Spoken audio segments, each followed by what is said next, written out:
Hola, hola Gloria. Creo que estás silenciada. Mm. Hola Jazmín, buenas tardes, bienvenida. ¿Cómo estás? Muchas gracias. Hablas con Camila de la Feria del Libro. Yo voy a estar acompañándolas con soporte técnico. Muchas gracias. Gloria también ya está conectada, ya normalmente arrancamos 6:10, entonces demos ya 9 minuticos y empezamos. Ok, Gracias. ok.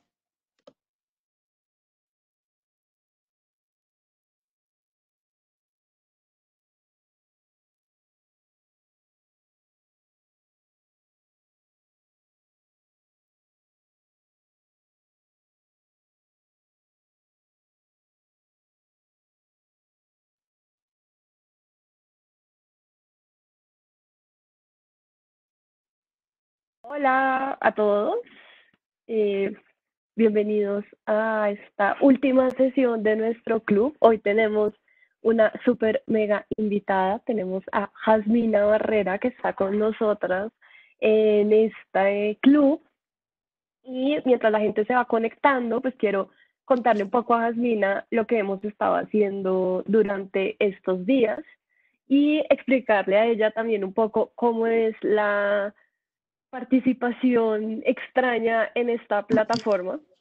Ok. Entonces, bueno, en primer lugar, este club de lectura es un club que se inventó la Feria del Libro como contingencia por todo lo que está pasando. Y Andrea Mojica, que es una de las chicas que trabaja en la feria y que es una chica que está interesada muchísimo en temas de feminismo, literatura latinoamericana y demás, me propuso dirigir este club que se llama La Sin Sombrero en honor a las poetas que fueron relegadas de la generación del 27. Entonces, ella quería que yo escogiera un libro para leer durante esta contingencia y a mí se me ocurrió que un gran libro para acompañarnos durante la cuarentena era Cuaderno de Faros.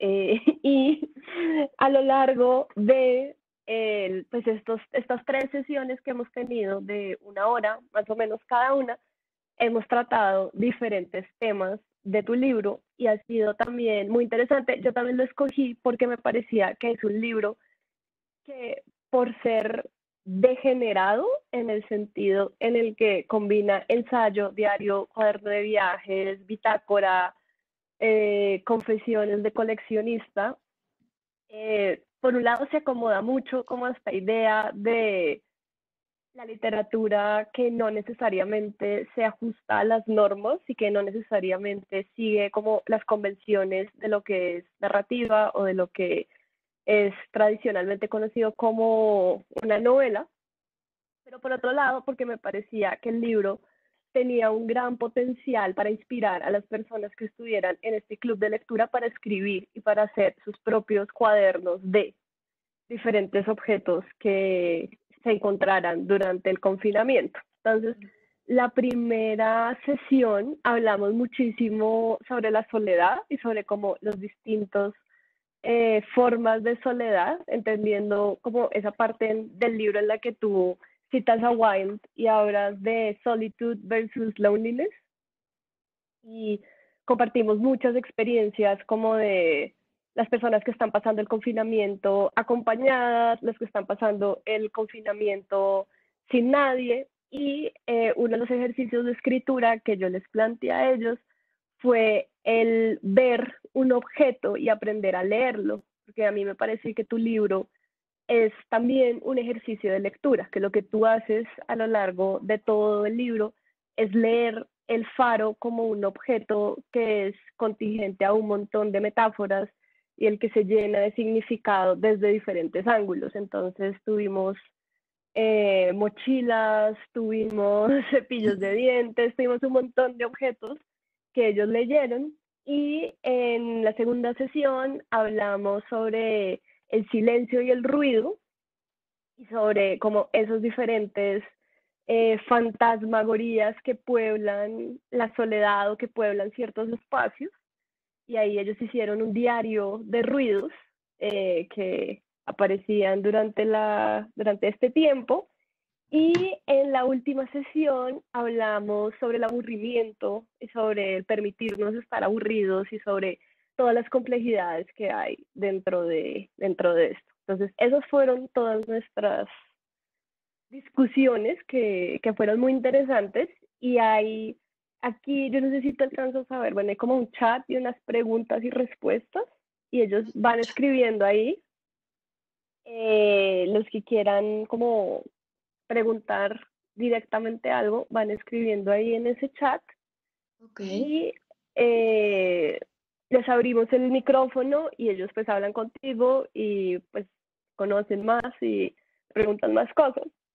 Pero pues nada, yo quiero comenzar esta charla mientras se van conectando y mientras se van animando a participar, pues quiero que nos cuentes, pues comenzar como por lo obvio, y es como de dónde nació la idea de comenzar a coleccionar faros y de cómo nació la idea de consignar esa colección en un libro que terminó siendo este. Ok. Oye, pues muchas gracias, Gloria, por elegir este libro. Me emociona muchísimo. Casi siento que estoy en Bogotá, aunque no lo esté, pero fui el año pasado y me encantó la ciudad, me encanta la gente en Colombia.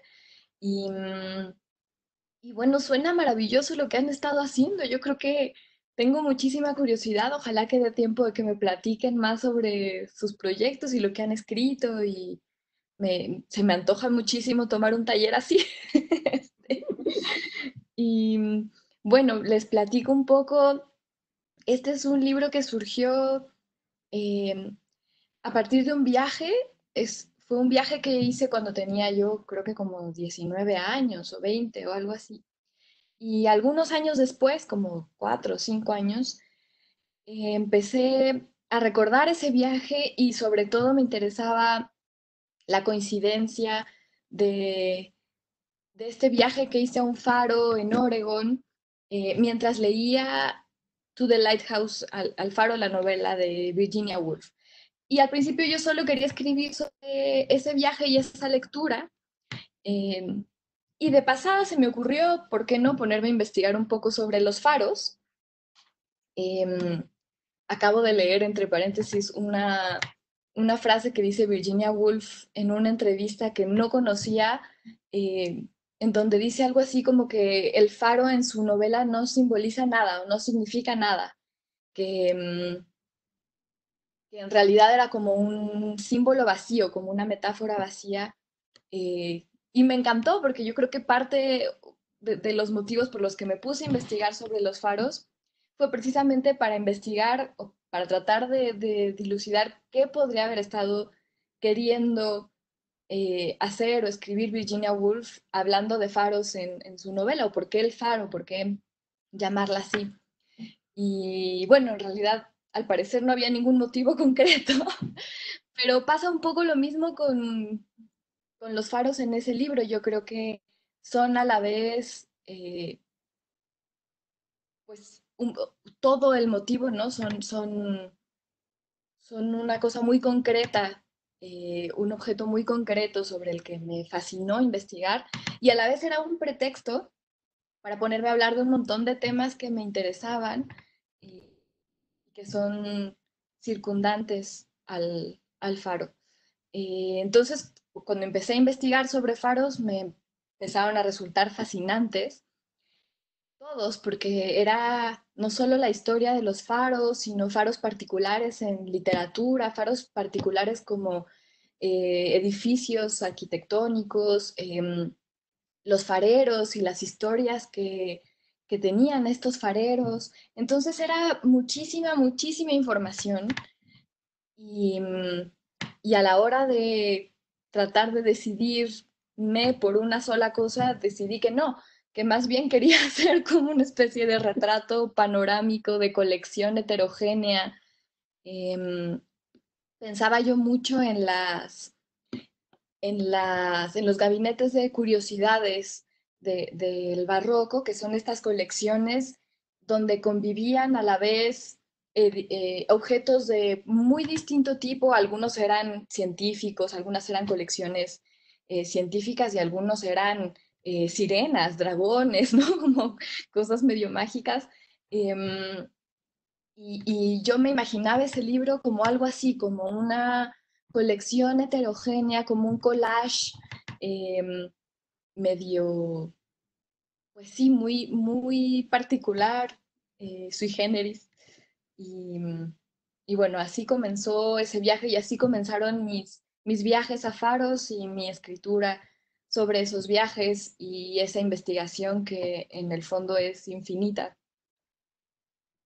Y aquí la gente se está conectando y pues les recordamos que pueden hacer sus preguntas acá en el chat. Aquí está Jasmina para responder todas sus dudas sobre faros y escritura y demás. Y nosotros hablamos sobre el tema de la colección en la sesión pasada también.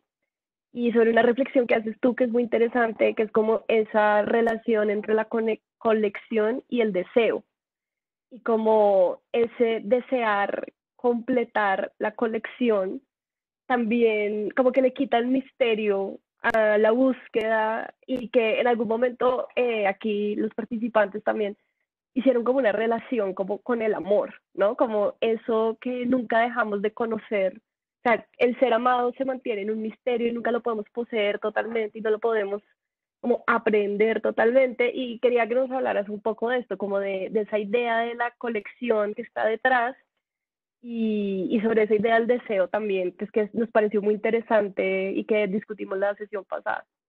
Sí, pues sí, es un tema fascinante. Yo creo que el que quizás mejor habla de esto es Baudrillard, que escribe este libro que se llama El sistema de los objetos y habla mucho de esta idea del deseo y es una idea casi lacaniana, yo creo, esta idea de que el deseo es hasta que se concreta, ¿no? En el momento en el que se concreta, se muere, desaparece. Y con la colección pasa algo así, en el momento en el que se completa una colección, se acaba el deseo de coleccionar, ¿no? También era un poco el atractivo ese de esta colección de faros, que es en el fondo imposible porque no es como que pudiera yo comprar todos los faros que visitaba y a la vez es interminable porque además hay muchísimos faros en el mundo. Sería imposible visitarlos todos, imposible además conocer todas sus historias, todo lo que se escribe además en ficción. Era un tema inagotable y esa era parte del atractivo. Em, entonces sí, también en algún momento se me ocurrió hacer ese paralelo entre el ser amado y ese deseo que siempre está insatisfecho y que a la vez eso es lo que lo mantiene renovado, ¿no? Como una especie de paradoja. Mm. Y para ti, o sea, desde siempre sabías que iba a ser una colección fallida, porque también hay un momento que es muy interesante cuando aparece pues toda esta reflexión que haces en donde pues también aparece el personaje Jasmina o la voz de Jasmina hablando sobre ella misma y hablando sobre su carácter, que es un poco melancólico y que también, digamos, le gusta entrar en empresas imposibles. Ujú. Eh, Entonces, ¿qué vino primero? ¿Como la idea de incompletud o sin importar que fuera una colección fallida, igual fuiste a esos viajes y fuiste a esos encuentros? sí, yo creo que, bueno, yo estaba medio deprimida cuando escribí ese libro. Yo creo que se nota, pero este, y un poco lo que escribía y lo que buscaba reflejaba ese estado de ánimo melancólico que tú mencionas. Em, Estaba pensando mucho en amores imposibles, en tareas imposibles y, y me gustaba eso, también era parte del encanto. Sí, yo creo que desde el momento en el que decidí que eso era una colección, me quedó claro que era una colección imposible. Yo creo que lo que me tardé más en ver era que era una colección infinita más que imposible, o imposible en su infinitud, porque lo que pasó con ese libro, por ejemplo, fue que cuando se publicó, siguió creciendo. O sea, de pronto, a partir de la publicación, la gente me mandaba imágenes, más historias, más documentales, historias particulares de fareros que me hubiera encantado incluir en el libro y que lo hubiera hecho de no ser porque de pronto me dieron ganas de escribir otras cosas, pero me sigue encantando la idea de ir a ver faros, me sigue emocionando cuando me entero de ciertos datos, de ciertos libros. eh, Así que sí, es como un libro que sigue vivo en muchos sentidos, aunque ahí terminó. Aquí hay una pregunta de Dominique Lorena González. No sé si le podemos abrir el micrófono, Camila, para que ella la haga o si ella prefiere que yo la lea.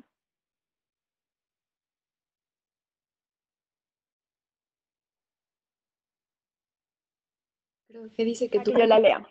Bueno, entonces dice, ay, ay, ay, ay, ay, ay, ay, ay. Gracias, Jasmina, por estar aquí. Buena energía en estos tiempos difíciles. Mi pregunta es, ¿cuáles escritores y escritoras son tu mayor influencia y por qué? Me encantó que mencionaras a Virginia Woolf. Híjole, esa es la pregunta que siempre me cuesta más trabajo responder porque además la respondo y se termina la sesión y me quedo pensando, no, ¿cómo no mencioné a tal? Y por supuesto, tal era mi favorito y en el momento me bloqueo y no se me ocurre nadie, pero bueno, en efecto creo que Virginia Woolf es muy importante para mí, no solo por este libro de To the Lighthouse, sino porque quizás fue de las primeras ensayistas que yo leí que me impresionaron.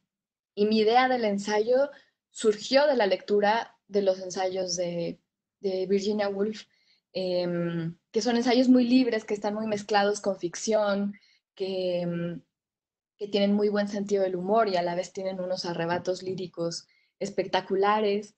Entonces, pues yo diría que ella, sin duda, después escritoras mexicanas que son importantes para mí también, como Rosario Castellanos, como Margot Glantz, que también es una escritora que yo creo que revolucionó la idea del ensayo mexicano, por lo menos, y que además sigue muy activa y sigue muy brillante.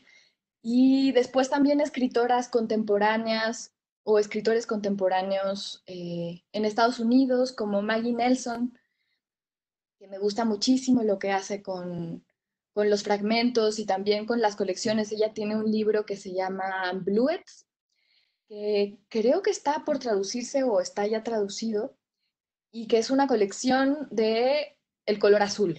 Entonces, igual es una serie de fragmentos heterogéneos que todos tienen que ver con el color azul.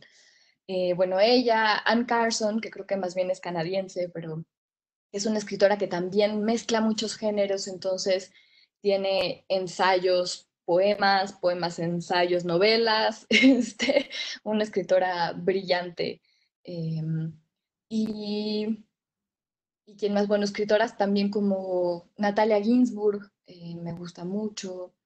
Em, ¿Qué más? Bueno, de nuevo, se me va a olvidar y al rato me voy a acordar, pero si me acuerdo durante la conversación les digo más. Y eso que tú dices me parece súper interesante, esa lista está muy interesante porque lo que tú dices son escritoras que no creen en los géneros, como, o sea, tiene una libertad en su forma de escribir que es un ensayo, pero también uno se pone a ver y tal vez sea un poema lo que hicieron o tal vez sea una autobiografía, o sea, es algo tan heterogéneo y quería preguntarte a ti de dónde salió como esa idea de hacer este libro así. ¿Cómo pareció el camino de este libro de esta forma? Em, pues creo que yo procuro que cada libro vaya adoptando la forma que creo que necesita y muchas veces son formas indefinidas, son esta mezcla de narrativa, ensayo, etcétera.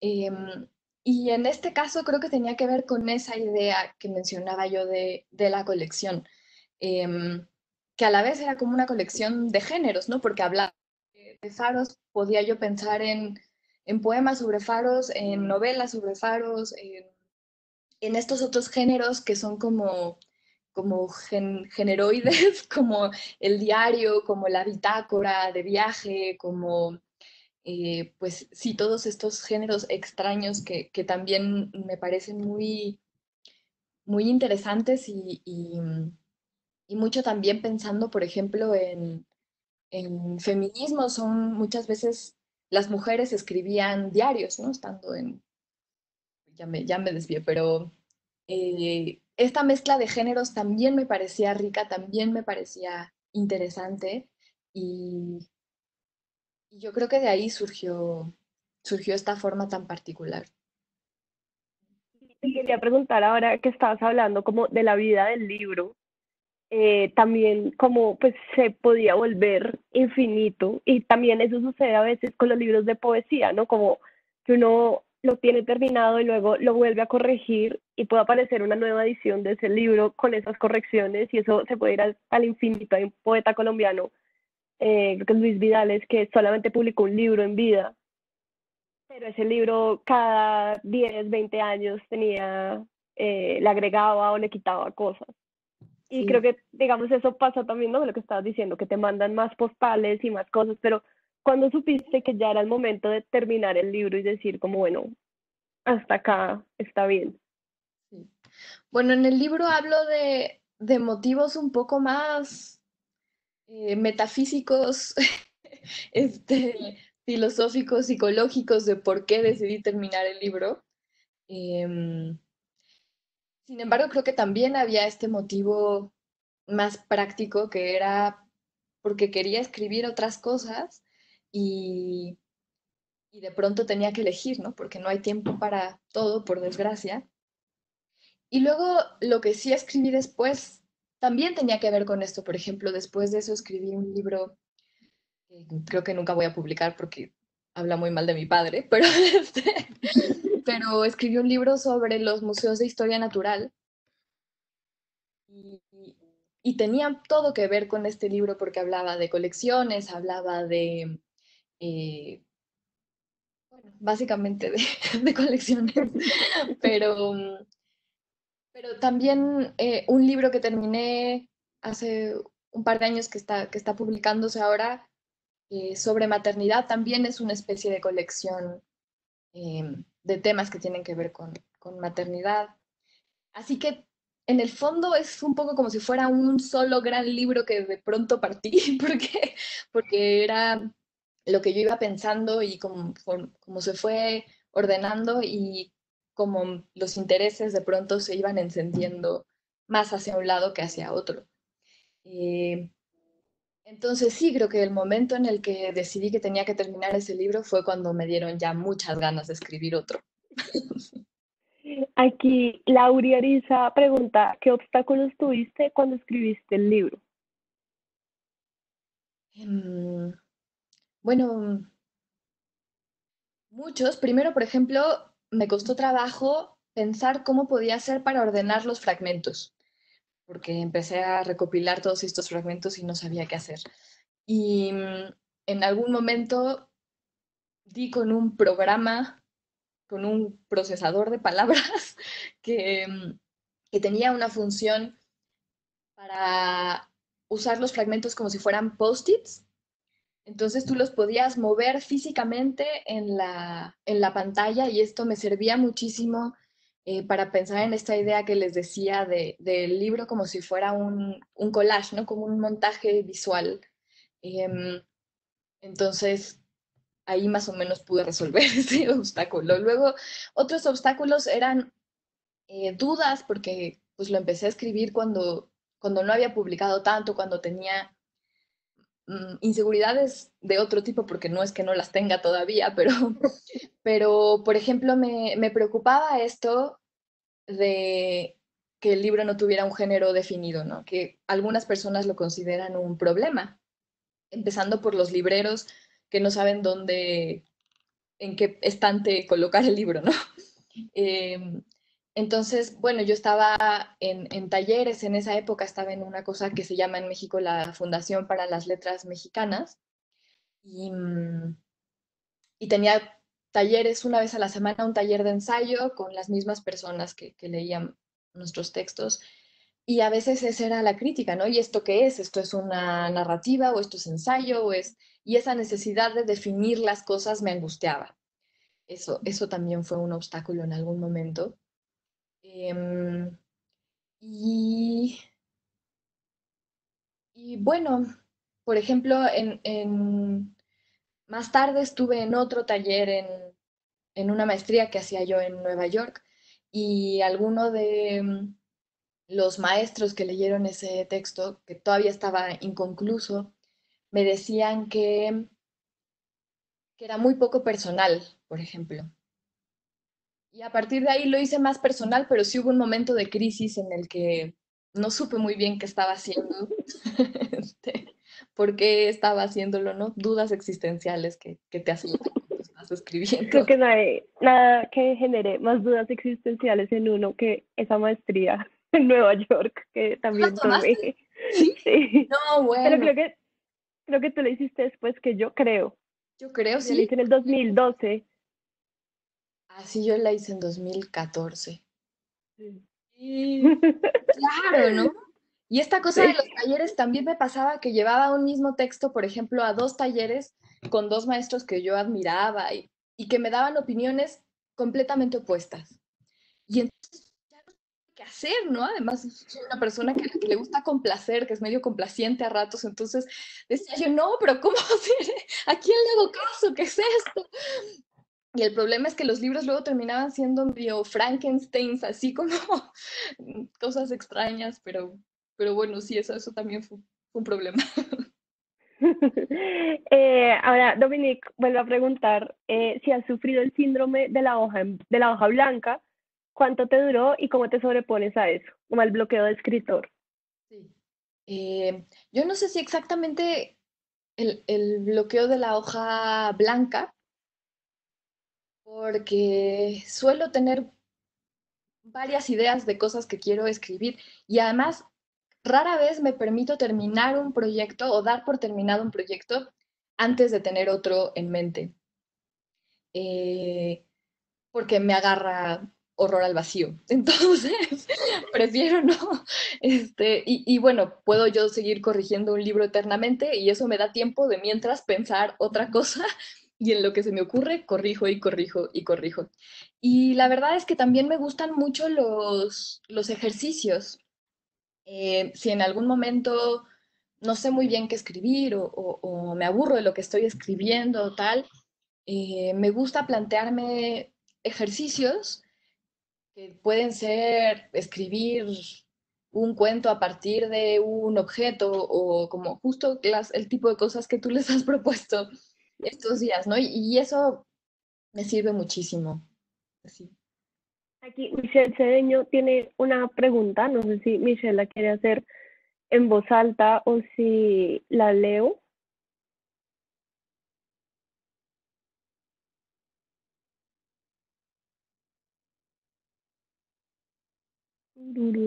Bueno, la va a leer yo. Dice, buenas noches, muchas gracias Jasmina por estar aquí con nosotros. Con respecto a esa especie de género tipo colección que comentas de Cuaderno de Faros, pero que también se ha repetido en los otros libros, ¿cómo ves ese tipo de género, mezcla de tantas cosas en la actualidad y qué perspectivas tiene para nuevos escritores? Em, Pues yo creo que depende mucho del proyecto que estés escribiendo. Mencionaba acá algunos otros libros que creo que tienen un espíritu similar, como este libro de Maggie Nelson que se llama Bluets, pero también pienso en, no sé si conozcan los libros de David Markson. Él era un escritor que escribía en fichas de papel, de fichas de cartón que luego llenaba y luego llenaba cajas de zapatos con esas fichas. Después ordenaba esas fichas y a partir de eso hacía sus libros. Y casi todas los datos que coleccionaba tenían que ver con historia de la literatura, con historia de el arte, con historia de ciertos personajes de la cultura o frases, por ejemplo, citas de pronto. Y a partir de eso él construía novelas enteras, solo con frases, con ideas de otras personas, que eso a mí me parece espectacular. Y, y bueno, esta otra autora que mencionaba yo, Margot Glantz, por ejemplo, también lo hace, tiene un libro sobre las pelucas, tiene un libro sobre los dientes, etcétera, donde hace este tipo de colecciones. Em, y yo creo que depende mucho de la personalidad del escritor, del proyecto que esté realizando, las posibilidades que tenga o no. Por ejemplo, Margot Glantz dice que ella escribe en fragmentos porque no puede escribir cosas largas porque digamos que su modo de pensar es así, corto, a corto plazo. Entonces escribe estos fragmentos y así los puede, acumulándolos puede construir algo más grande, ¿no? Y yo creo que, por ejemplo, en este libro de Cuaderno de Faros, los fragmentos funcionaban para mí de esta manera en que les platico como si fueran objetos casi. Pero en otro libro que escribí después, que se llama Línea Negra, que también está hecho con fragmentos, los fragmentos tenían más que ver con el ritmo de mi vida, por ejemplo, porque tenía un hijo muy pequeño y entonces mi día estaba completamente cortado por interrupciones, lo estaba amamantando, entonces tenía muy poco tiempo de trabajo continuo y yo creo que eso se refleja en ese libro y en muchos otros libros que he leído de maternidad que también están hechos con fragmentos, ¿no? Em, entonces, eso, pues creo que depende mucho del libro y los fragmentos son herramientas literarias muy versátiles y que pueden cumplir muchas funciones, me parece. Aquí Magda Pinilla tiene una pregunta. No sé, Camila, si le podemos abrir el micrófono a Magda. Ah, no la quiere leer. Entonces, Magda dice, un saludo, Jasmina, un libro hermoso. Nos dejó muchas preguntas y temas para reflexionar. ¿Cómo se ha transformado tu escritura con la maternidad? Consejos para que las mujeres perseveren en la escritura. Muchas gracias. Em, bueno, pues se transformó de esta forma que les contaba al principio, en los primeros meses de vida de mi hijo, escribía yo, sobre todo en notas en el celular, y lo que escribía eran ideas muy cortas que se me ocurrían de pronto como brevísimos momentos de inspiración y que casi todos los tenía en el baño mientras el niño dormía la siesta o corriendo en un instante. Em, Así que bueno, eso fue en ese momento y también se ha transformado también respecto a mi visión del mundo, porque creo que ahora todo lo veo de manera distinta. Pasa algo muy extraño con la maternidad que creo yo, que es que de pronto una experiencia fundamental en tu vida, vital, y que además tú sientes que es eh, única, rarísima, extrañísima, la compartes con muchísimas mujeres. Entonces, de pronto mujeres que no tenían nada que ver contigo ahora tienen muchísimo que ver contigo y puedes establecer conversaciones con todo tipo de mujeres en todas partes. Em, entonces, bueno, desde el asombro que me ha causado todo el proceso corporal, por ejemplo, del embarazo, el parto, la lactancia, a también el asombro de ver a un ser humano construirse desde sus cimientos em, y también los miedos que surgen con todo esto y también las inseguridades y también un montón de cosas como un universo completamente distinto que, que, bueno, ha transformado mi escritura porque no he tenido opción. Yo quería preguntarte por el proceso de, no sé si de edición o de corrección del libro, porque también cuando uno escribe en fragmentos está esa cosa, bueno, por lo menos yo lo concibo así a veces, y es como que la brevedad y como que cada fragmento me gusta que esté bien lindo y redondito y que sea un objeto bello para poner ahí como en el gabinete del libro. Y a veces es mucho más difícil escribir de esa forma que escribir como de largo aliento, porque ahí ya uno se permite como dejar deslizar otras cosas y no hay tanta atención al detalle. Entonces quería preguntarte por ese proceso de corrección del ensayo, cuando ya lo terminaste o cómo fue? Em, pues para empezar, creo que he sido yo muy afortunada porque tuve muchos amigos que leyeron el libro y que me aportaron ideas valiosísimas y me ayudaron mucho en las correcciones y también, em, por ejemplo, a decirme desarrolla más esta idea, que de pronto justo eso, si está uno pensando en más como en miniatura, a veces es necesario salirse un poco de ese tono. Em, entonces tuve yo eso y sigo teniendo, la verdad es que muchos amigos y sobre todo muchas amigas con las que tallereo los textos. Así que pues es un libro bastante comunitario este. Y yo pienso que los talleres de este tipo han venido a suplir en muchos casos a los editores eh, que tallerean los textos, ¿no? Porque hoy en día creo que muchas editoriales ya no se dan esa tarea, sino que nada más corrigen los textos, pero no se involucran en el proceso de creación y de escritura de ellos. Em, y por suerte, yo además tuve editores que sí se involucraban y sobre todo mi primer editor fue muy bueno y me dio muy buenas ideas y el texto cambió mucho a partir de su lectura. Em, entonces, pues ha tenido suerte, pero yo creo que sí depende mucho de cada libro, en qué circunstancias se encuentre, ¿no? Y qué pasa con ellos. Y también te quería preguntar otra cosa ahorita antes que mencionabas, como la vida de este libro y como todo esto que trajo de personas que te mandaban cosas y otros faros y eso. ¿Cómo es la vida de este libro como de cara a lo que está pasando ahora? Como que esa fue una gran metáfora que tuvimos acá en estas sesiones, como de todos somos fareros. Y yo, por ejemplo, decía como yo no me imagino o sea, como no se me ocurre a quién se le puede gustar tener ese oficio. Y alguien por acá decía como mi fantasía siempre ha sido ser farera. Entonces, como te quiero preguntar un poco como esta contingencia, ¿cómo la ves como de cara al libro?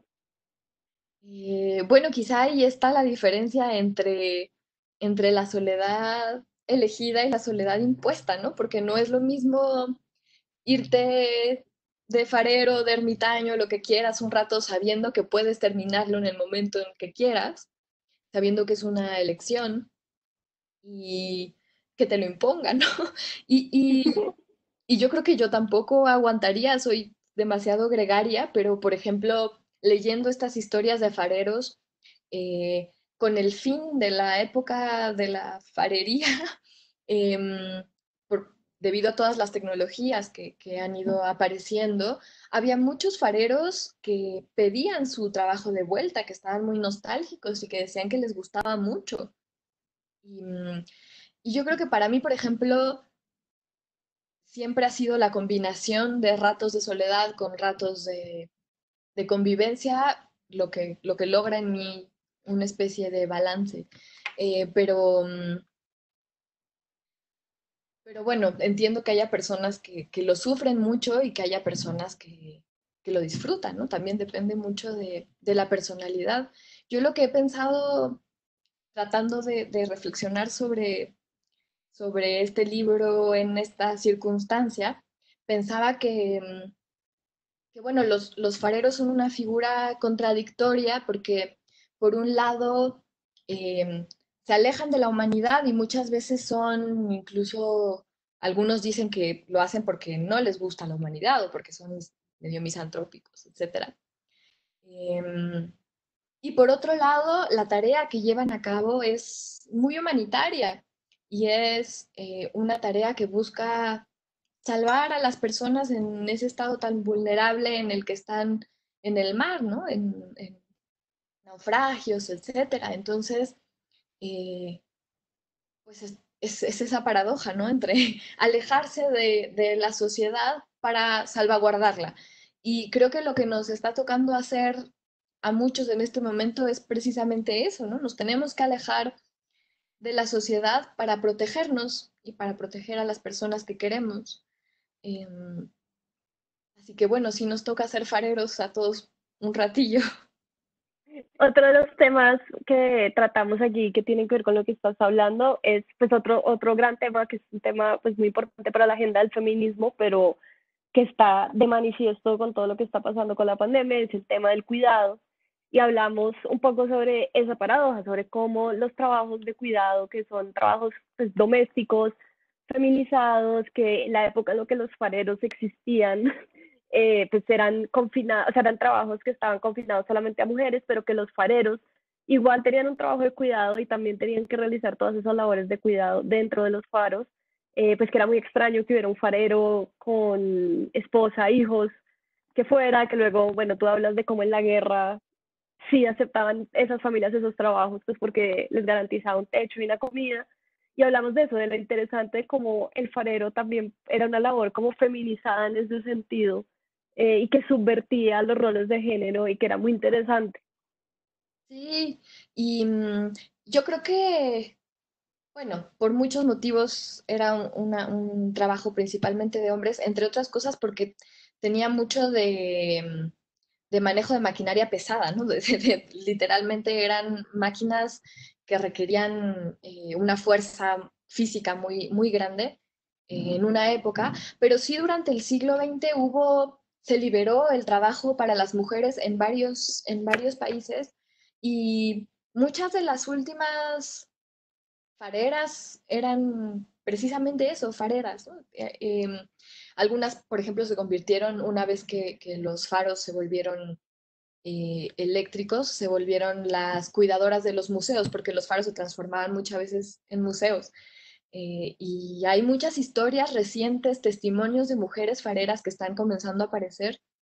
Em, por ejemplo, incluso de Montauk, de este lugar en el que hablo en el libro. La última farera que hubo fue una mujer y vivió ahí creo que casi 100 años. Por desgracia, esa historia me la topé ya después de la publicación de este libro, pero en España también hubo muchas mujeres fareras y, y bueno, quizá también por eso, porque ya físicamente no requería tanta fuerza bruta, pero, pero sí, me parece muy interesante lo que dices, ¿no? Esta combinación de labores de cuidado con labores de otro tipo que tenían más que ver con un conocimiento náutico, tecnológico extraño. Pero nunca lo había pensado así, me gusta mucho.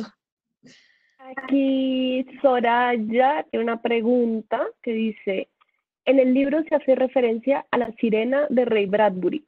El faro es una señal con su luz y su sonido para los marineros y la criatura que está en las profundidades del mar. ¿Cree que en el cuento de Bradbury el destino de ella era derrumbar el faro? Eh, pues yo creo que era un poco una metáfora de un deseo tan sobrecogedor que destruye, ¿no? De un deseo tan voraz que acaba consumiendo al ser deseado. Eso a mí me parecía. Y aquí nos pregunta Andrea, dice, me llamó mucho la atención justamente esa página en la que realizas aquella dicotomía de los fareros. ¿Conociste alguna historia propia de algún farero que te haya impactado? Em, pues sí, varias. ¿Y cuál puede ser? Bueno, me impactaba mucho una historia que cuento en el libro de este farero a principios de siglo en una isla en México que, que durante la revolución em, quedó la isla completamente aislada y entonces el capitán que vive ahí y sus ayudantes comenzaron a enloquecer por el escorbuto y murieron y entonces quedó este farero y como 20 mujeres, los únicos vivos en la isla, y este hombre enloqueció y se autoproclamó rey y empezó a violar a todas las mujeres y al final las mujeres decidieron matar. Como unos días antes de que las rescataran, además, creo que es una historia de verdad medio increíble. Esa historia, por ejemplo, me impacta mucho. Y luego me gustaban, dentro de los testimonios que encontré, eh, hay varios que me gustan mucho de fareros eh, muy lectores, muy melancólicos, muy, a veces muy alegres también. Y, y como que no, sus historias quizás no tienen nada de particular, pero se fijaban en ciertas cosas, en ciertos detalles, en la luz, en la vista a través de las ventanas, que me parecía muy, muy hermoso. Y también hablamos un poco de cómo, pues en el club hablamos mucho de cómo ocupar el tiempo, ¿no? Y de cómo a veces, como pensar en este momento de confinamiento, como, claro, voy a leer todos los libros que no he leído y realmente estar en un estado en el que es muy difícil leer y concentrarse y demás, y es como eso, ¿no? Como estos fareros con esta vocación de lectura, de irse a encerrar y tal vez no podrá hacerlo por tener que trabajar, pero también pienso como en la idea de la maternidad y como ser el farero en el silencio, pero ser madre de un niño chiquito, pues también es algo un poco difícil porque siempre estás Completamente acompañada. distinto. No, sí, no tiene nada que ver. Digo yo, en la época que se narra en ese libro, pasé mucho tiempo encerrada, sobre todo por el invierno en Nueva York, que me costó muchísimo trabajo adaptarme al frío y a ese invierno tan, bueno, quizá el cambio climático todavía no había pegado con tanta fuerza, pero me tocó a mí uno de los inviernos más fríos en muchos años y yo no salía de mi departamento, no, lo único que hacía era estar ahí leyendo, viendo películas y la experiencia de ese encierro no tiene nada que ver con este encierro con un niño de 2 años y medio, con todo y que estoy en una situación muy ventajosa porque vivo al lado de casa de mi madre que tiene un jardín y está mi madre, además ella nos ayuda con Silvestre, entonces bueno, entre Alejandro, yo y mi madre nos lo turnamos y creo que somos muy, muy afortunados. Y de todas formas no tengo tiempo de absolutamente nada y llego a las 9 de la noche completamente muerta. Como, yo sé de muchas madres que trabajan en las noches y para mí eso es imposible porque ya no doy una. Em, entonces sí, sí, que esta es una experiencia completamente distinta. Claro, y también está como esta experiencia de muchos escritores que a veces dicen como yo escribo, no sé, que tienen un trabajo diario y es como yo escribo de 3 de la mañana, 5 de la mañana y luego voy a mi trabajo, pero casi siempre el testimonio de las mujeres que escriben, que son madres, sobre todo recientemente madres, es que están escribiendo mientras amamantan, mientras hay aquí Pilar Quintana, que es una escritora que se gana un premio de novela, la novela se llama La perra, es una novela sobre maternidad, cuenta que lo hizo así, como en notas de celular, con una mano el niño y con otra mano, porque no había de más. Sí, sí, no hay, cada quien lo hace como puede, ¿no? Como mejor, y incluso habrá muchas que no pueden, ¿no? También, por ejemplo, los testimonios de, no sé, de muchas autoras que tienen más de un hijo, además, a mí me parecería, con más de un hijo, creo que sí me parecería imposible escribir, por lo menos hasta que Como cumplan 5 o 6 años, ¿no? Yo creo. Dolores Reyes, que es la escritora argentina de Come Tierra, que tiene como 7, ¡Seis! 8 hijos. Eso es ¡Seis! muy... No, sí, no, todos mis respetos a esa mujer, de verdad. realmente es una vocación de maternidad muy grande. Muy grande. Aquí Dominique González tiene otra pregunta. Dice, quisiera saber, ¿cómo es la literatura femenina?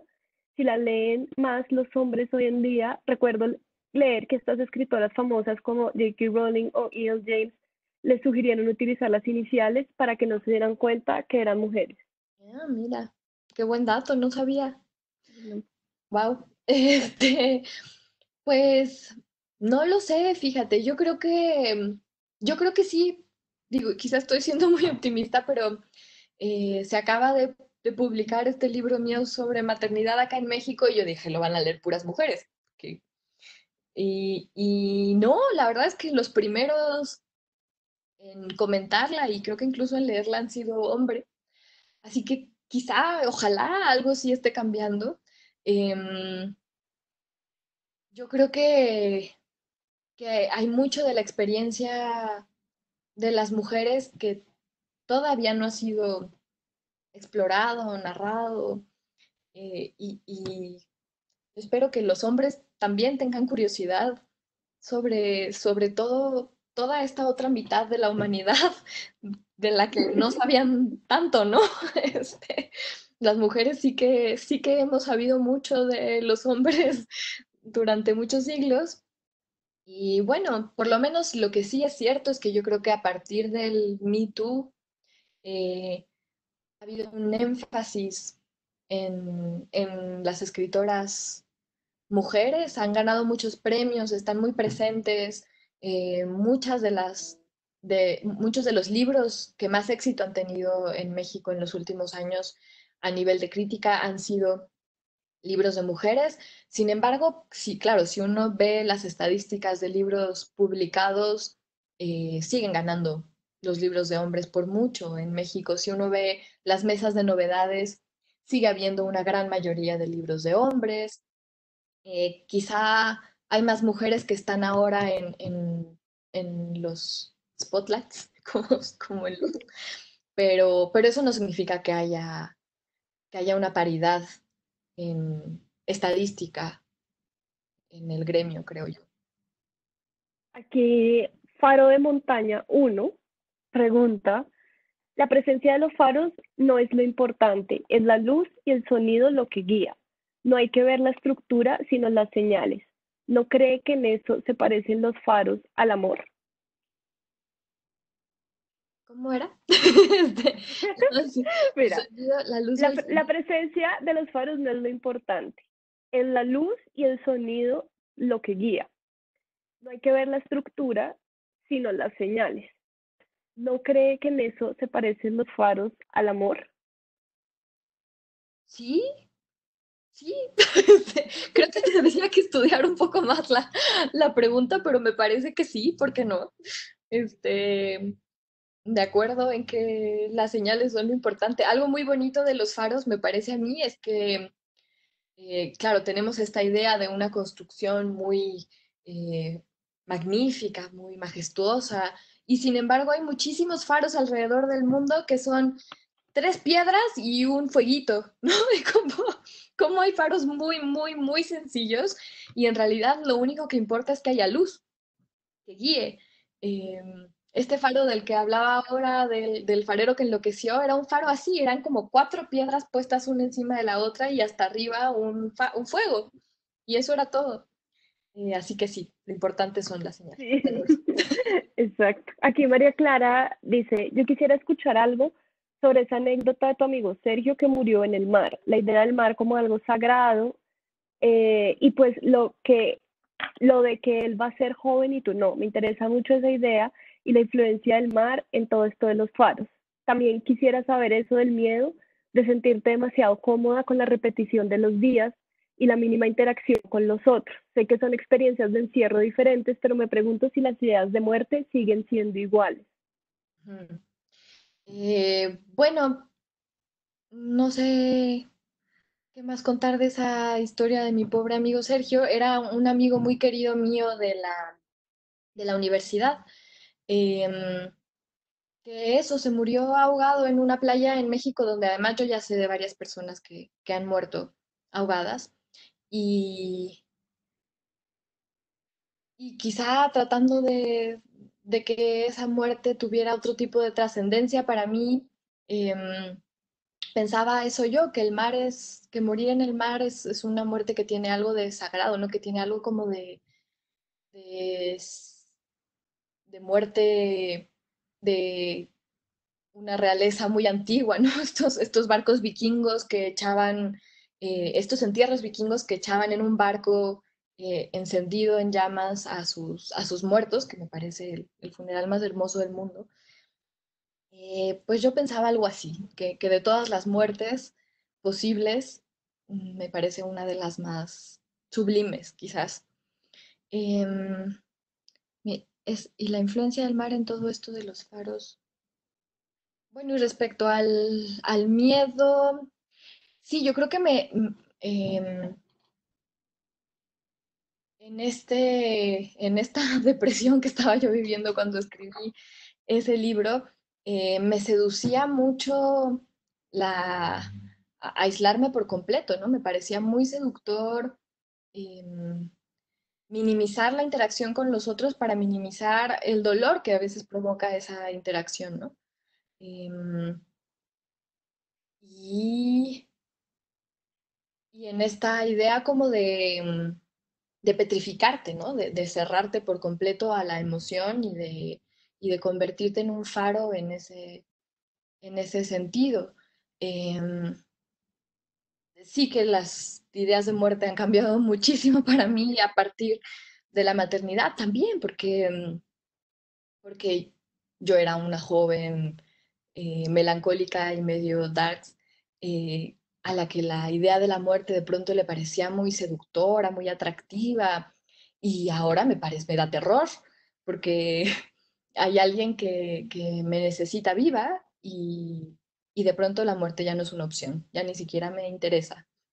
O sea, si me muero, ni modo, pero ya no me parece para nada atractiva, todo lo contrario. Eh, y bueno, creo que esas eran las preguntas que hay por ahora.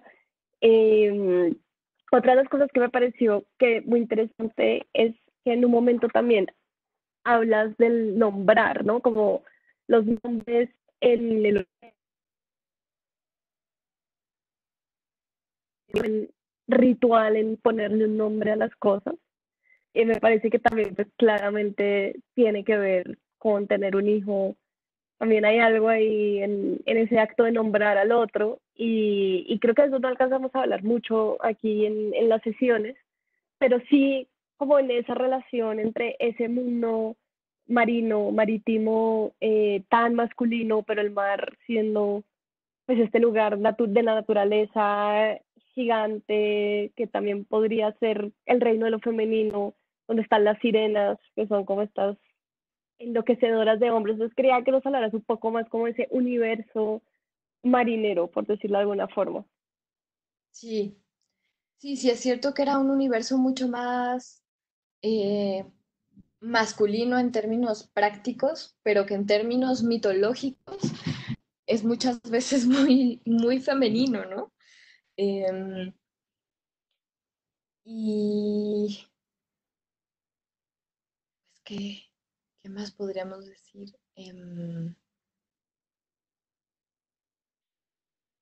Sí, es un universo que me parecía a mí muy, muy atractivo por extraño, ¿no? Por la idea de tener que sobrevivir en el mar. Em, es algo tan antinatural, tan difícil, eh, y a la vez tan, tan maravilloso, ¿no? Debe ser. Yo la verdad es que he pasado poco tiempo en barcos, pero las experiencias que he tenido han sido absolutamente memorables, ¿no? Es como un universo aparte, ya nada más la fauna marina, em, todo eso siempre me ha seducido muchísimo. Que Y también puede ser como aterrador. No se piensa en los cruceros, las personas que se quedaron a flote ahora con no, este virus. qué pesadilla, qué pesadilla. Sí, no me lo puedo ni imaginar, eso sí que es digno de película de Hollywood. Este, Totalmente. Aquí Jessica Viviana Yepes quiere decir algo que sí, por favor, le podemos encender el micrófono. ay, qué bueno ir a alguno de los participantes que no sabían. Sí, son tímidos. Buenas noches. Buenas noches. Bueno, que te quería dar las gracias por crear el libro de Cuaderno de Faros, porque en verdad me gustó mucho. Ay, no, Y gracias a no, ti. gracias por tomarte el tiempo de hacerlo. Además, eso inspira mucho, o sea, desde el momento que yo leí el libro, ya como también para mí, como lo que mencionó Gloria en estos días, es como ese tipo de coleccionismo y Mm, sobre cómo manejar la soledad, desde el ámbito bueno como el ámbito malo. Esta es mi pregunta para ti. ¿Qué lema o dicho popular tiene un significado fuerte para ti, lo tienes en cuenta todos los días? Por ejemplo, para mí es, este, ¿qué tiene de malo decir la verdad? Pues, digamos, es un lema que siempre me pregunto, ¿cuál es la parte mala de siempre decir la verdad? La verdad, como puede ser hiriente, puede ser también bonita. Ujú. Digamos que la fortaleza y también otro lema que me marca, y yo siempre lo pienso todos los días, es que la fuerza interior es lo que mueve al mundo y lo que marca mi destino. Mm, ¿Cuáles lemas para ti te mueven a ti? Y te dicen, ay, se me pasó por la cabeza el día de hoy y me cambió el mal genio o el carácter o algo así. Esa es mi Ujú. pregunta, gracias. Gracias a ti, Jessica. Muchas gracias por tu lectura. Em, pues la verdad es que a mí me gustan mucho los dichos populares, sobre todo los que me recuerdan a mi abuela, porque mi abuela venía de una familia de muchos dichos, muy dicharachera, y hay muchos que me gustan mucho, pero en esta cuarentena he estado pensando en particular en uno que no sé si se diga en Colombia, pero que es de lo perdido lo que aparezca. Eh, porque, bueno, la verdad es que ha sido tan dura esta cuarentena y se ha cancelado una cantidad innumerable de eventos, de circunstancias. Así que bueno, con eso he estado sobrellevándola de lo perdido, lo que aparezca. Ok, muchas Muy gracias. buena. Gracias a ti. Aquí la última pregunta de Michelle Cedeño dice, con respecto al último fragmento del libro donde escribías que no tenías disciplina de diarista, ¿cómo ha sido tu proceso creativo a lo largo del tiempo? ¿Alguna vez las ideas surgían de algún diario o escogías una temática y a partir de ahí te lanzabas a la investigación? Eh, la verdad es que nunca he llevado o más bien nunca llevé un diario, salvo a partir de que me embaracé.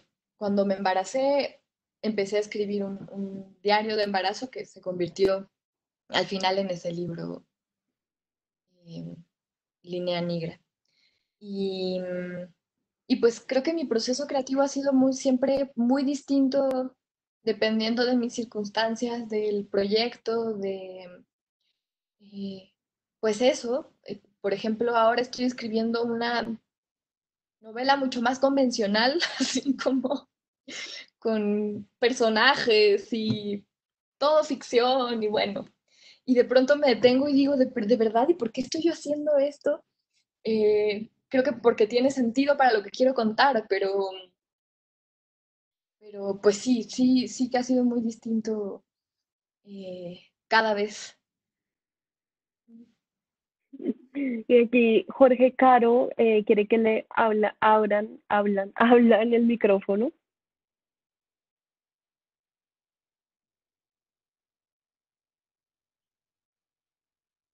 Aló, ¿me escuchan? Hola, sí. Eh, hola, eh, hola Yasmin. Quería decirte que leí tu novela y pues ese yo lo relaciono, yo estudio literatura y estoy viendo una materia donde exploramos la escritura a partir desde nuestro cuerpo Ah, qué bien. y hemos hecho ejercicios a partir de estudiar como momentos que nos han marcado eh, momentos de nuestra infancia, trabajar a partir de esa sensibilidad que nos ha marcado. Y también en esta cuarentena hemos explorado partes de nuestra casa y les hemos cambiado el nombre. Hemos hecho como esas escenas que nos han marcado y hacer una lista. Bien. Quería decir como qué es lo encantador de hacer esas exploraciones a partir del cuerpo y de las listas. Y si tú también tuviste un proceso creativo así. Eh, pues sí, a mí bueno, son varias cosas. Primero, el tema del cuerpo me ha interesado siempre mucho. El primer libro que escribí era una serie de ensayos que se llamaban Cuerpo Extraño y partía precisamente de esta sensación de extrañeza hacia el propio cuerpo, ¿no? De pronto pensar que lo que tenemos más cercano y lo que creemos más, eh, que conocemos mejor, pues sí, que con lo que convivimos todos los días es en realidad un universo todavía misterioso a pesar de la medicina y la biología, etcétera. Hay muchísimo que no sabemos sobre el cuerpo a nivel biológico, médico, psicológico, etcétera, ¿no? Me interesa mucho el cuerpo desde esa perspectiva. También me interesa mucho el cuerpo de las mujeres en particular, porque creo que es un cuerpo que ha sido eh, menos narrado por culpa de distintos tabús, estereotipos, etcétera. Y además es un cuerpo que pasa por unas transformaciones espectaculares y complejísimas a lo largo de la vida, ¿no? Entonces me parecía pues, muy interesante explorarlo. Eh, por otro lado, me gustan mucho las listas, siempre me han gustado mucho eh, como,